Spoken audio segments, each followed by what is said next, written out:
So I'm going to share a little bit about my story. When I was a senior in high school, I was preparing for college and trying to figure out what I was going to do next in my life. I wanted to be a physician. I wanted to travel across the United States. I wanted to speak many different languages. I had all of these kind of kooky dreams about what I wanted to do with my life because I was interested in those things. I went to my high school counselor and said, you know, this is what I want to be. This is what I want to do. And my high school counselor looked at me very seriously and said, you know, black girls don't do what you're trying to do. He told me that if I was interested in going to college, that I had a better chance of getting into a black college than getting into any other college because the acceptance policies were as such that they didn't really take a lot of black kids into, you know, more prominent universities. Basically saying that a black university wasn't a prominent university. He discouraged me totally. So all the things that I had been working on as a young person, trying to be a good person, trying to make good decisions and stay out of trouble and be involved in extracurricular activities and being a volunteer in my community because I love people, made me feel like that I didn't matter. And all the things that I had worked for, it didn't matter. And so I was really, really sad and down for a couple of weeks. And finally my parents asked, what's wrong with you? And I said, you know, my counselor told me these things. And of course, you know, we got parents out there. You know when somebody says something to your baby, what happens next, right? So my parents went on and handled that. Let me just say that for the record.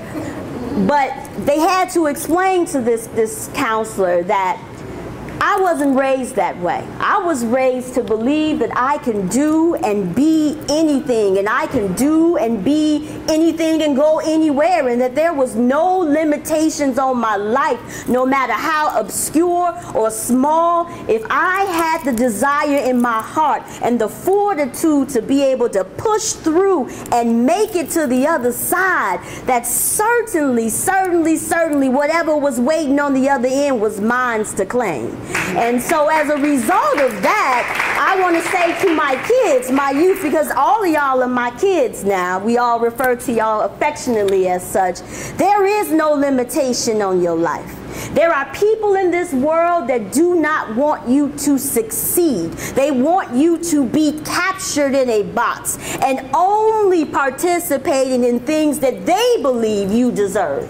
And I am here to tell you that you deserve everything you have. This program is just one small step towards you making some better decisions to move in more positive directions and to grow into the adults positively that we know is in you. Don't let anybody put you in a box. Don't let anybody steal your dream. It's your dream. They don't have a right to take it from you. You own it. You need to not only work towards your limit, but you need to move that one step beyond your limit. I said to the other class, Beyonce didn't stop at one album. She ain't stopped and when she did, she has moved into other things. She does film. She got married. She has a family. It is your job and responsibility to continue to grow and recreate yourself positively. We are here to be your helpers, your soldiers, your shoulders to cry on. There are a lot of adults sitting in this room that could have been doing anything else this summer, but they chose to sit in these classrooms for 6, 7, 8, sometimes 10 hours a day to ensure that you were able to learn, that you got not only technology skills, but workforce development skills and effective communication and better interpersonal skills, and so that you don't have to be labeled and limited. You are great, you are awesome, you are amazing. I want y'all to own this. Children, I need y'all to say, I'm awesome. I'm amazing. And I have no limits. And that's my word for you today.